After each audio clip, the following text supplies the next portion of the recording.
चलिए 10 के दमदार ट्रेड्स में आपका फिर से स्वागत है। वीरोर में रहेंगे आपके साथ और हमारे साथ पिछले शो से राजेश सातपुते और मानस जायसवाल बने हुए हैं। साथ ही अमित सेठ और ओशो कृष्ण भी जुड़ेंगे अपनी टॉप ट्रेड्स के साथ। आज क्लीन मैक्स का आईपीओ खुला है जिस पर कंपनी के सीएमडी कुलदीप जैन से होगी बात। वहीं मार्केट आउटलुक पर हेक्सागॉन पार्टनर्स के डायरेक्टर तुषार प्रधान होंगे और टेक्निकल्स पर बात करेंगे जेएम फाइनेंशियल सर्विसेज के डायरेक्टर और head of research Rahul Sharma से। इससे पहले एक नज़र जरा मार्केट पर, और निफ्टी अभी भी 150 पॉइंट की रैली के साथ 25,726 पर, हालांकि डे हाई से थोड़ा नीचे आया। बैंक निफ्टी आज थोड़ा अंडर परफॉर्म कर रहा है, एक्चुअली काफ़ी थोड़ा सा सरप्राइजिंग हो सकता है, लेकिन पीएसयू बैंक निफ्टी क्लियरली आज का सबसे बड़ा स्टार परफॉर्मर है सेक्टोरल इंडेक्स में। ये इंडेक्स देखिए आप 0.2% इस समय ऊपर। एक्चुअली अगर आप निफ्टी बैंक का कंट्रीब्यूशन देखेंगे, एक बार निफ्टी बैंक का कंट्रीब्यूशन देख लेते हैं, उसमें आपको दिखाई देगा कि क्यों निफ्टी बैंक आज थोड़ा सा अंडर परफॉर्म कर रहा है। हालांकि आईडीएफसी फर्स्ट बैंक का 120 पॉइंट का कंट्रीब्यूशन, क्योंकि गिरा इतना ये स्टॉक, और एयू बैंक, ये दो स्टॉक्स पर इम्पैक्ट है इस वजह से। अदरवाइज जो स्ट्रॉन्ग बैंक्स हैं वो अच्छा कर रहे हैं, axis, HDFC bank, ICICI, SBI. इसके अलावा आज दो एक्सीडेंट हुए। आईडीएफसी फर्स्ट बैंक ऑब्वियसली अभी भी 17% नीचे है, यूपीएल करीब 12.5% नीचे, और आज सुबह हमने दोनों स्टॉक्स में गिरावट की बात की थी। खासतौर से यूपीएल में तो बहुत ज़्यादा गिरावट की आशंका थी। हैल 0.3% नीचे, वो जो वीकेंड पे न्यूज़ आई थी, वो उनका जो एक फाइटर जेट गिरा उसकी वजह से। ये एक और स्टॉक है जो आज थोड़ा सा प्रेशर में है, लेकिन अगर कहीं छुपने की जगह है तो वो है पीएसयू बैंक्स, खासतौर से इंडियन बैंक, यूनियन बैंक और पीएनबी जैसे स्टॉक्स में। एक और डाइकोटमी है आज, मिड कैप नीचे है लेकिन स्मॉल कैप ऊपर है। मिड कैप इंडेक्स करीब 0.2% नीचे है और अब एक्चुअली डे लो पर है। स्मॉल कैप डे हाई से नीचे आया लेकिन अभी भी ग्रीन में, उस वजह से एडवांस डिक्लाइन अभी भी पॉजिटिव है। वीरो जैन, और एक और बात जो कि इस वक्त निफ्टी को रास नहीं आ रही, वो है निफ्टी आईटी का क्रैक। हम ऑलमोस्ट 13 फरवरी की लोस की तरफ बढ़ते हुए, Nifty IT biggest problem, IT loaded with short, है ना। चलिए पैनल से बातचीत करते हैं, और हमारे साथ कार्यक्रम से, इस कार्यक्रम में मतलब फ्रेश पर्सपेक्टिव लेके ओशो कृष्ण, अमित सेठ मौजूद हैं। बाकी पिछले कार्यक्रम से इस कार्यक्रम में राजेश सतपुते जी, मानस जी मौजूद हैं। आप सभी को नमस्कार। Osho, good morning. आपका ट्रेड इस वक्त के दो रिकमेंडेशंस। वेरी गुड मॉर्निंग सभी पैनलिस्ट मेंबर को। दो बाइंग के ही ट्रेड हैं। सबसे पहला जो मुझे लगता है, पीएसयू बैंक्स में काफी अच्छा ट्रैक्शन है। पीएसयू बैंक्स में बैंक ऑफ बड़ौदा में अगर हम देखें तो एक अच्छा ब्रेकआउट बनते हुए दिखाई दे रहा है। बैंक ऑफ बड़ौदा नियरली 308 310 के ऊपर ब्रेकआउट दिखाया है। करेंटली 313 के आसपास होवर कर रहा है, तो 310 से 313 के जोन में बाई करने की राय बनेगी। 305 का स्टॉप लॉस मेंटेन करना है। 322 तक के टारगेट्स हमें एक्सपेक्टेड रहेंगे बैंक ऑफ बड़ौदा में। एंड सेकेंड काउंटर जिसमें एक स्ट्रॉन्ग फॉलो बाइंग ट्रैक्शन देखने को मिल रहा है वो है वोल्टास। वोल्टास में काफी स्ट्रॉन्ग मूवमेंट है एंड पिछले हफ्ते से अभी भी एक बाइंग ट्रैक्शन मौजूद है काउंटर में। तो वोल्टास में करंट लेवल्स पे बाई करने की राय बनेगी। 1520 का स्टॉप लॉस मेंटेन करना है एंड 1620 तक के टारगेट हमें आज या कल तक में देखने को मिल सकता है। जी हाँ, वोल्टास बहुत ही स्ट्रॉन्ग और अच्छा मूव प्रोवाइड करता हुआ। खैर, ये वोल्टास की बात रही। निफ्टी बैंक में फिर पुश आता हुआ, और पुश वो जो प्रोवाइड कर रहा है वो again PSU banking basket push provide कर रही है। Amit ji, good morning. आपके दो trades. Good morning Virendra ji, good morning Anuj ji, and good morning everybody on the panel. Virendra ji, दो ट्रेड्स दोनों लॉन्ग साइड में रहेंगे। पहला रहेगा कैनरा बैंक। कैनरा बैंक अगर हम स्ट्रक्चर देखें तो परसों के सत्र में इसने अपने प्रीवियस टू कैंडल्स के हाई को क्रॉस किया था और डिलीवरी भी वॉल्यूम्स रिकॉर्ड थे लास्ट सत्र में। स्टॉक 10 और 20 डेमा के ऊपर ट्रेड कर रहा है और ऑब्वियसली प्रीवियस 3 कैंडल्स के हाई के ऊपर निकल रहा है, तो सेक्टर में भी स्ट्रेंथ है, कैनरा बैंक में भी स्ट्रेंथ है।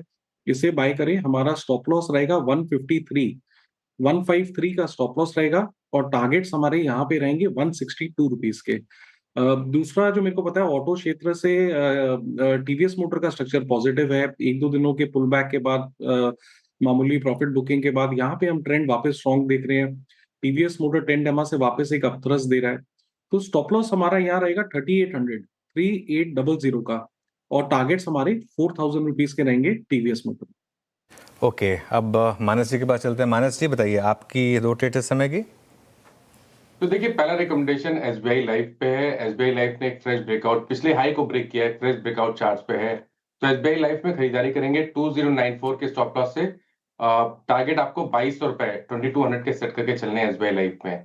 सेकंड स्टॉक है कमिंस का, जहां पर एक फ्लैग पैटर्न का ब्रेकआउट है। करंट लेवल्स पे कमिंस पे खरीदारी कर सकते हैं। 4790 का स्टॉप लॉस लगाना है और 5075 5075 के टारगेट सेट करना है।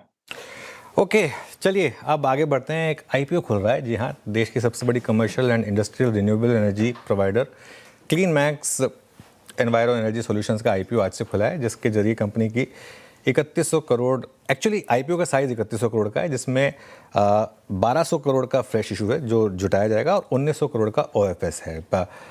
1000 से 1053 रुपये के बीच का प्राइस बैंड है। हमारे साथ कंपनी के सीएमडी कुलदीप जैन जुड़े हैं। कुलदीप जी, गुड मॉर्निंग। नमस्कार एंड गुड मॉर्निंग। सीएनबी से आवाज़ पर जुड़ने के लिए बहुत बहुत शुक्रिया। पहली बात तो ये कि आपके आईपीओ के दो कंपोनेंट हैं। आप फ्रेश पैसा जोड़ रहे हैं करीब करीब 1200 करोड़ का जी। और ओएफएस है करीब करीब 1900 करोड़ का। पहले तो ये बताएं कि ये कॉम्बिनेशन क्यों है और आईपीओ प्रोसीड्स का क्या यूज़ होगा और ओएफएस के जरिए किनको एग्जिट मिल रहा है? तो आईपीओ प्रोसीड्स का यूज़ खास करके डेट रीपेमेंट के लिए है, क्योंकि आईपीओ के पैसे तो एक दिन पे रेज होते हैं, तो हमारा ब्याज का कॉस्ट कम हो जाएगा। लगभग अगर 1200 करोड़ का डेट रीपेमेंट है तो 9% पे इंटरेस्ट रेट जोड़ दीजिए तो 100 करोड़ रुपए की नेट प्रॉफिट में स्ट्रेट बेनिफिट आ जाता है on day one. And offer for sale में जो हमारे काफ़ी समय से फाइनेंशियल इन्वेस्टर्स रहे हैं, जैसे कि ब्रूकफील्ड, ऑगमेंट वगैरह, वो शेयर्स बेच रहे हैं। ओके, ब्रुकफील्ड और कौन? Augment Capital from Washington DC. Okay, और and DSDG which is IFU government of Denmark. Okay, इनको कितना रिटर्न मिल रहा है अपने इन्वेस्टमेंट पर, ब्रुकफील्ड और बाकी जो इन्वेस्टर्स हैं? सर लगभग 3-4 साल पहले आए थे, लगभग नियरली 2.5 गुना मिल रहा है। 2.5 गुना रिटर्न मिल रहा है। नियरली 2.5 गुना 3-4 साल में। और हमें बड़ा गर्व है कि हमारे साथ जो जो इन्वेस्टर 2017 से भी जुड़े हैं उनको सबको एनुअल कंपाउंडिंग 18 से 22% का रिटर्न मिलके ही उन्होंने एग्जिट लिया है ओवर द टाइम्स। तो ये जो आपकी 8000 करोड़ की डेट है, इसको मान के चलें कि सीधा सीधा ये पूरा का पूरा 1000 रुपये पूरा नहीं, 1000 जितना, हाँ, 1200 करोड़, जितना डेट, हाँ, जितना कंपोनेंट आप उसके लिए रेज कर रहे हैं। मैं ऑब्वियसली ओएफएस की बात नहीं कर रहा हूँ, मैं इसके जो 1200 करोड़ का फ्रेश इशू है वो पूरा का पूरा डेट रिपेमेंट में यूज जाएगा। आपके बिजनेस में कंपटीशन काफ़ी है, काफ़ी रिसेंटली भी कंपनियां लिस्ट हुई हैं। आपके बिजनेस में क्या स्टैंड आउट फीचर है जो इन्वेस्टर आपकी कंपनी में पैसा लगाए? सर हम लोग ना होलसेल मार्केट में विद्युत निगम को बेचते ही नहीं है।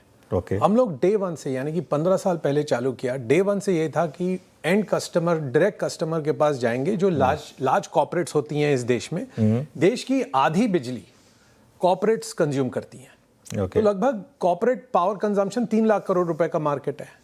क्या आज के दिन हमारे जो 500 से अधिक कस्टमर्स हैं, वो कम से कम 30% cost saving, no investment by customer, और इतना पैसा बचा रहे हैं अच्छा काम करने के लिए। प्रदूषण भी कम हो रहा है, कार्बन फुटप्रिंट कम हो रहा है, प्लैनेट के लिए अच्छा है।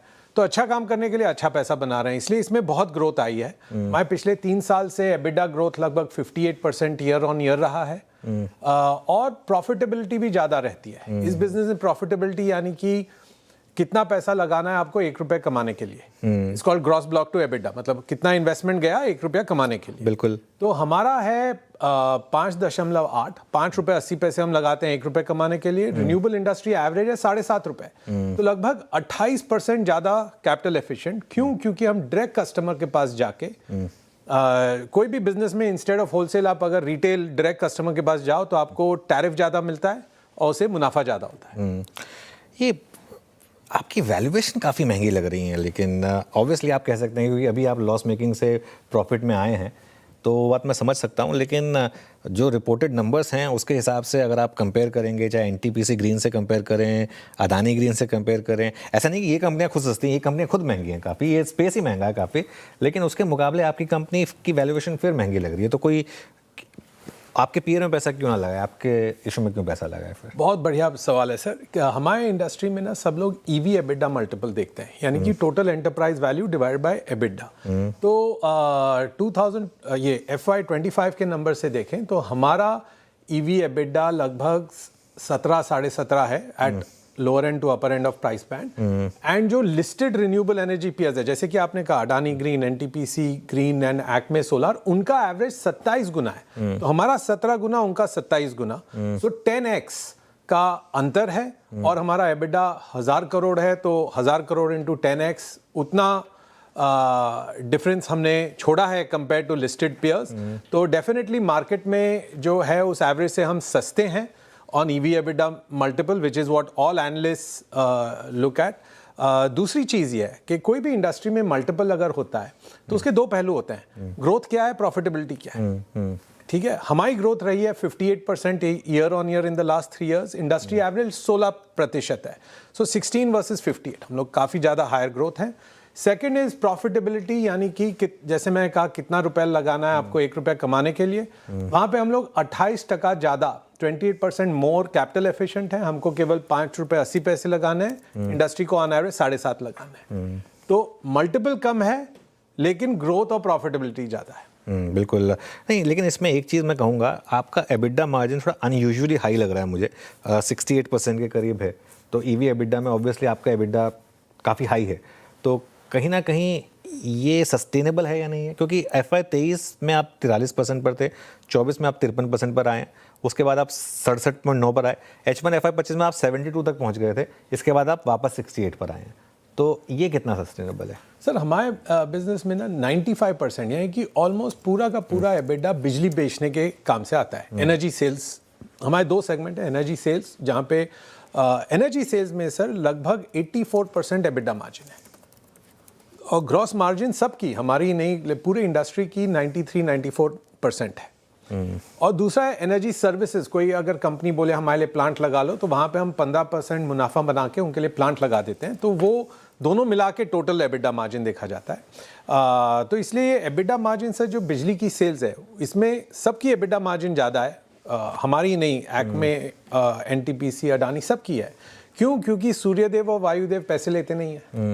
क्या आप कोयले का कारखाना लगाओगे, कोल बेस्ड पावर प्लांट, वहाँ पे कोयले के पैसे देने हैं आपको, गैस के पैसे देने हैं, डीजल के पैसे देने हैं, सूर्यदेव वायुदेव पैसे नहीं ले रहे हैं। तो ये बात तो सबके लिए एप्लीकेबल है, सबके लिए एप्लीकेबल। आगे जाकर कोई फिर कहीं ना कहीं कंपटीशन आएगा तो लोग कुछ ना कुछ अपने मार्जिन कम करने को तैयार होंगे। देखिए 68-70% के मार्जिन पर सिर्फ मोनोपोली बिजनेस सर्वाइव करती हैं। अगर 4-5 प्लेयर की मार्केट हो जाती है तो वो 68-70% का एबिडा कभी सर्वाइव नहीं होता है। हिस्ट्री ने हमें बताया है, कॉर्पोरेट हिस्ट्री में कई लोग तो ये कह रहे हैं कि आगे जाते हुए सोलर एनर्जी, क्योंकि जैसा आपने बोला कि सूर्यदेव तो फ्री हैं, तो सोलर एनर्जी आगे जाकर हो सकता है कि कंपनियां 15-20% के मार्जिन पे भी काम करने को तैयार हो जाएं, तो ये रिस्क तो रहेगा आपके कंपनी में फिर? सर कंपटीशन कोई भी बिजनेस में रिस्क रहता है, लेकिन आज भी हम इंडिया के नंबर 1 CNI प्लेयर हैं, लेकिन हमारा ऑल इंडिया मार्केट शेयर 12% है। अगर मार्केट लीडर का 12% मार्केट शेयर है, इसका अनिवार्य यह है कि बहुत सारे और भी प्लेयर्स हैं, आज भी कॉम्पिटिटिव है, और 15 सालों से हम लोग मार्केट लीडरशिप पोजीशन से हैं, तो ये मार्जिन और रिटर्न्स हम लोग क्या देखते हैं कि भाई अगर अपन पैसा लगा रहे हैं धंधे में तो कितने क्या रिटर्न्स बन रहा है ऑन दैट इन्वेस्टमेंट। तो पिछले 3 साल में जो भी प्रोजेक्ट हमने लगाया, 23 साल का हमारा एनर्जी सेल्स कॉन्ट्रैक्ट होता है, लेकिन 2.5 साल में हमारा इक्विटी पे बैक हो गया, यानी कि हमने अगर अपनी जेब से 100 रुपया इक्विटी कैपिटल लगाया एक प्रोजेक्ट में, 2.5 साल के अंदर 100 रुपया वापस, लेकिन 23 साल तक हमारी एश्योर्ड कमाई है। तो हम वो प्रॉफिटेबिलिटी एंड यूनिट इकोनॉमिक्स देख के काम करते हैं। चलिए, मेरे को एंकर वीरेंद्र भी हैं दिल्ली स्टूडियो से, उनके पास भी आपके लिए एक सवाल है। वीरेंद्र। कुलदीप जी, मैं जैसे कि आप कह रहे थे कि आप एंड कस्टमर्स पे टारगेट करते हैं, जो सबसे अगर आप देखें एक इमर्जिंग थीम है आज की तारीख में, वो है डेटा सेंटर्स एंड AI। इस सेक्टर में आपका एक्सपोजर कितना है? आपके टोटल क्लाइंट बेस में से इस सेक्टर में कितना डोमिनेशन है? थैंक यू वीरेंद्र जी ये प्रश्न पूछने के लिए। एज ऑफ अक्टूबर 25 आज के दिन में हमारा लगभग 43% contracted volumes data and AI से आता है। 43% of CleanMax contracted volume is from data and AI, और इसमें हमने बहुत एक्सप्लोसिव ग्रोथ देखी है। मैं ये क्यों कह रहा हूँ? क्योंकि कैपेसिटी वाइज हमारे बिजनेस में मेगावाट में कैपेसिटी मेजर करते हैं। कैपेसिटी वाइज 250 मेगावाट था मार्च 2024 में for data and AI contracted volumes. ये बढ़ के नियरली 10 गुना हो गया है, 2400 मेगावाट तकरीबन एज ऑफ अक्टूबर 25। तो हमने 18-19 महीने में 10 गुना ग्रोथ देखा है डेटा एंड AI के लिए, एंड एज अ रिजल्ट आज के दिन डेटा एंड AI हमारे लिए लगभग 43-44% ऑफ कॉन्ट्रैक्टेड वॉल्यूम्स बढ़ गए हैं। बड़े गर्व की बात थी हमारे लिए, पिछले हफ्ते AI समिट था, सुंदर पिचाई जी भी आए थे, और उन्होंने अपने इकोनॉमिक टाइम्स के फ्रंट पेज आर्टिकल में उन्होंने कोट किया that Google in India has a partnership with CleanMax for energy, and not just them but सारी जो बड़ी कंपनीज हैं उन्होंने हमको प्रशंसा की है, कोट किया है, जैसे कि एप्पल, सिस्को, अमेजॉन और मेटा। अच्छा, एक बताइए कि मैं बहुत सारी रिपोर्ट्स पढ़ रहा था क्योंकि ये सेक्टर स्पेस बहुत अभी भी अंडर पेनिट्रेटेड है। जी FY 2030 तक आप खुद के लिए क्या ग्रोथ देख रहे हैं, क्या ग्रोथ प्रोजेक्शंस हैं आपके? और एक और बात, उस ग्रोथ को अचीव करने के लिए अगले 2-3 साल में आपको अपनी कैपेसिटी, जो इंस्टॉल्ड कैपेसिटी है, उसको कितना करना पड़ेगा? सर, ऐसा है कि जैसे कि आपने कहा, हमारे इंडस्ट्री में पेनिट्रेशन बहुत कम है। हम लोग क्या करते हैं, हम कॉर्पोरेट सेक्टर को बिजली देते हैं। आज के दिन केवल 7% यानी 7% कॉर्पोरेट बिजली ऐसे डायरेक्ट ग्रीन कॉन्ट्रैक्ट से है, लेकिन कॉर्पोरेट के बहुत पैसे बच रहे हैं। 30% कॉस्ट सेविंग, एक इन्वेस्टमेंट उनको करना नहीं है, इन्वेस्टमेंट हमारा है, और अच्छे पैसे बच रहे हैं अच्छा काम करने के लिए। तो ये पेनिट्रेशन जो है वो काफ़ी फास्ट राइज कर रही है। आज भी अगर ऑल इंडिया 7 साढ़े 7 है तो कर्नाटका तमिलनाडु में 17-18% आज के दिन भी है। और इंडस्ट्री फोरकास्ट ये है कि ये पेनिट्रेशन जो है 7 साढ़े 7% से बढ़ के बाई 2030 यानी कि लगभग 5 साल में 20% हो जाएगा। और ये अगर मार्केट इतना फास्ट ग्रो करेगी तो हम इस मार्केट के नंबर 1 प्लेयर हैं, तो हमारा भी ग्रोथ अच्छा होना चाहिए। चलिए, ऑल द बेस्ट आपको Kuldeep ji, and thank you so much आज हमारे साथ जुड़ने के लिए। लिस्टिंग के बाद आपसे एक होपफुली एक और कॉन्वर्सेशन करेंगे। बहुत बहुत धन्यवाद, दर्शकों का भी बहुत धन्यवाद। चलिए, अब आगे बढ़ते हैं और बात करते हैं हेक्सागन पार्टनर्स के डायरेक्टर तुषार प्रधान से। उनसे समझते हैं कि उनका मार्केट पर क्या व्यू है। Tushar ji, good morning. तुषार जी, बताइए, जो अब समीकरण बैठ रहे हैं, ट्रेड डील, उसके बाद जो यूएस सुप्रीम कोर्ट का फैसला आया, एक अर्निंग सीजन गया जो थोड़ा बेटर था इस बार, क्या मार्केट को लेकर कंस्ट्रक्टिव हैं आप? नहीं, मैं मार्केट को लेके हमेशा ही से कंसर्वेटिव रह चुका हूँ और रहूँगा। दो चीज़ें हैं। जैसा कि आप जानते भी हैं कि सारी जो मैक्रो इकोनॉमिक डेटा अब तक इंडिया के बारे में हमने देखी है, वो बहुत पॉजिटिव आ चुकी है। जीडीपी ग्रोथ से लेके इंडस्ट्रियल प्रोडक्शन से लेके, अगर आप कैपेक्स की बात भी करें, जो बहुत सालों से इंडिया में दूर-दूर तक कहीं दिख नहीं रहा था, सारी जो इंडिकेशंस है अभी अगले साल और उसके आगे के साल के लिए काफ़ी पॉजिटिव है।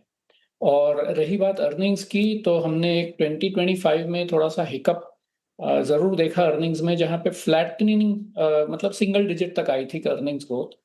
मगर वो भी है कि आपकी जो वॉल्यूम से मोमेंटम अर्निंग्स की बढ़ती है, तो उस रेट पे मोमेंटम रखना काफ़ी मुश्किल हो जाता है। तो 1 आध 2 साल ऐसे भी चले जाते हैं जहाँ पर ये मोमेंटम थोड़ी-सी फ्लैटन हो जाती है, जो हमने पिछले साल देखा।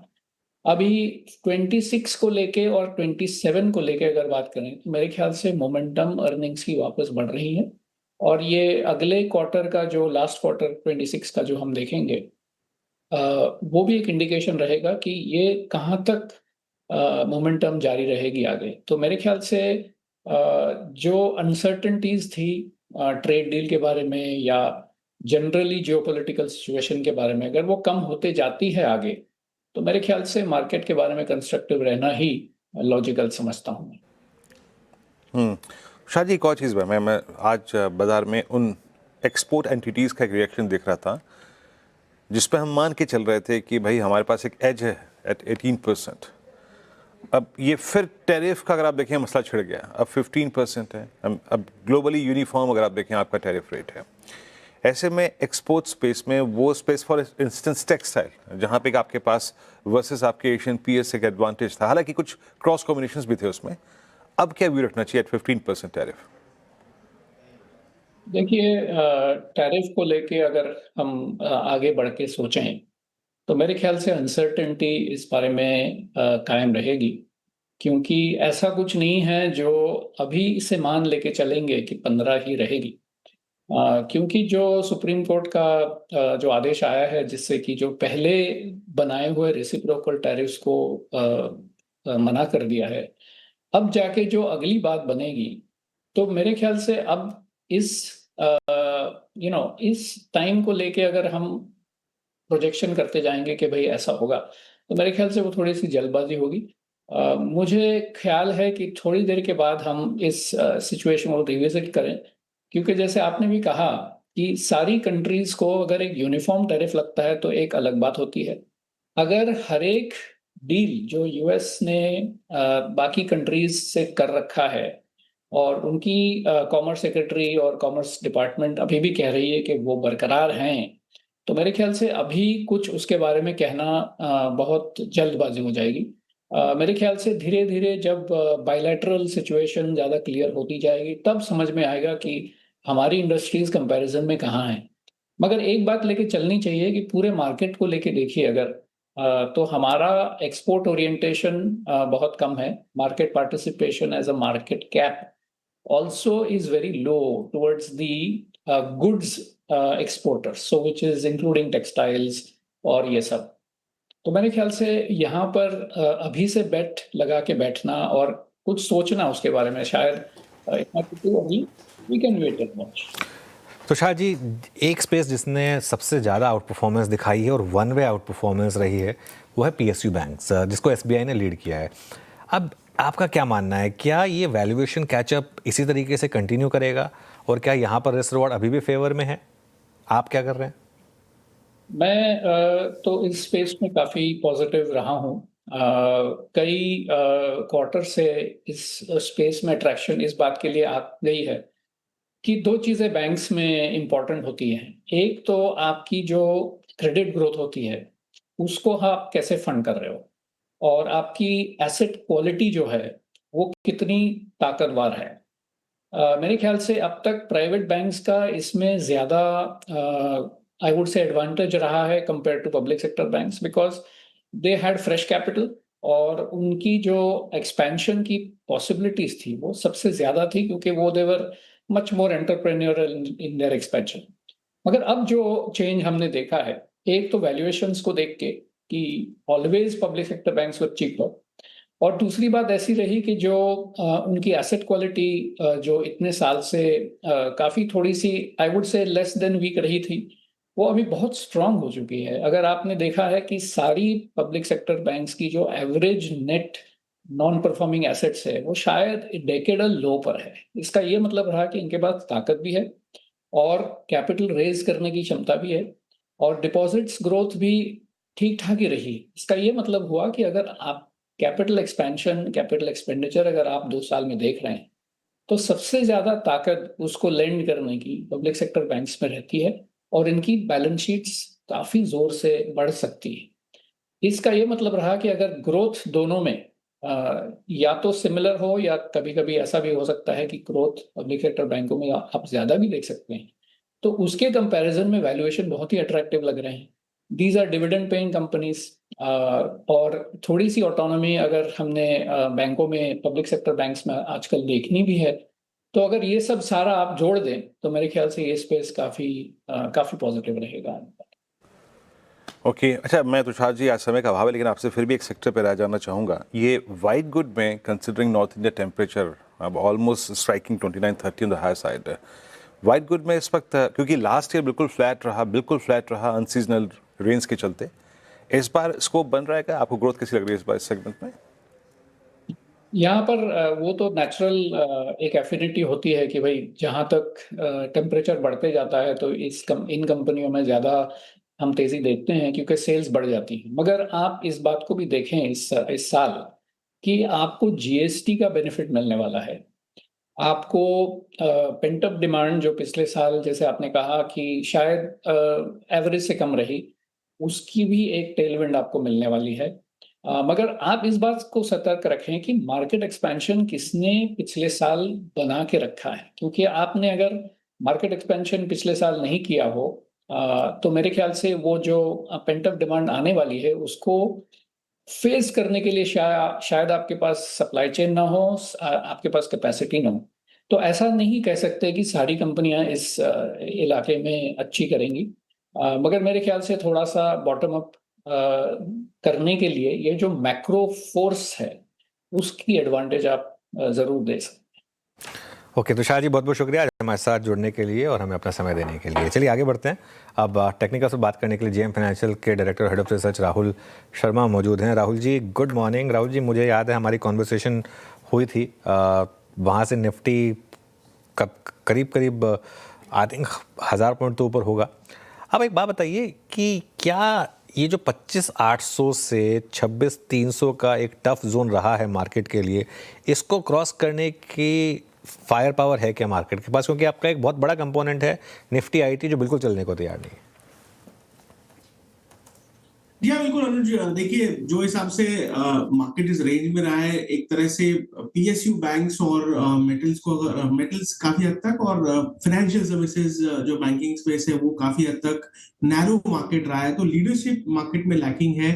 और ये कब होगा, ये सबके मन में सवाल है। तो हमारा ये मानना है कि जो करंट सीरीज है इसमें ब्रॉडली निफ्टी रेंज बाउंड रहा है, तो आज और कल में कोई बड़ा मूव तो नहीं लग रहा है ऊपर की तरफ। लेकिन मुझे लगता है कि नई सीरीज में खास करके जो मार्च सीरीज शुरू होगी परसों से, उसमें हमें लगता है कि मोमेंटम वापस आता हुआ दिख सकता है और इवेंचुअली निफ्टी 25,700 के ऊपर अगर क्लोजिंग दे देता है या एक्सपायरी 25,700 के ऊपर दे देता है, तो हमारा ये मानना है कि 26,000 26,200 का इमीडिएट अटेम्प्ट और 26,300 जैसे निकलता है तो एक बड़ा ब्रेकआउट निफ्टी में इवेंचुअली देखने को मिलेगा। तो एज ऑफ नाउ 25,700 का लेवल क्रूशियल है।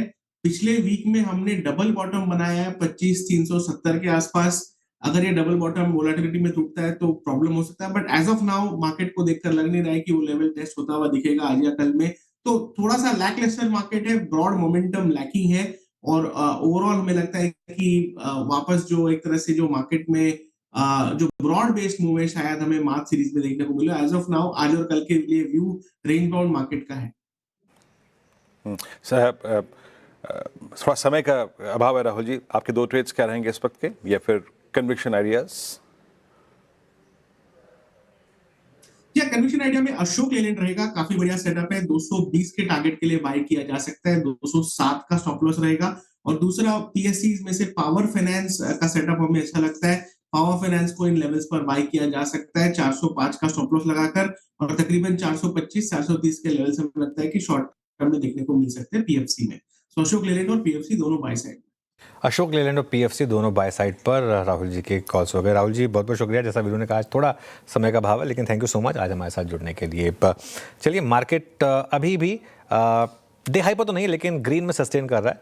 हालांकि एक डायकॉटमी है, मिड कैप इंडेक्स थोड़ा सा प्रेशर में है, स्मॉल कैप ग्रीन में, इस वजह से एडवांस डिक्लाइन वो थोड़ा सा बेटर है। आपके काफ़ी सवाल होंगे, तो श्रेया और कंचन के साथ जुड़िए ट्रेडर्स हॉट टाइम।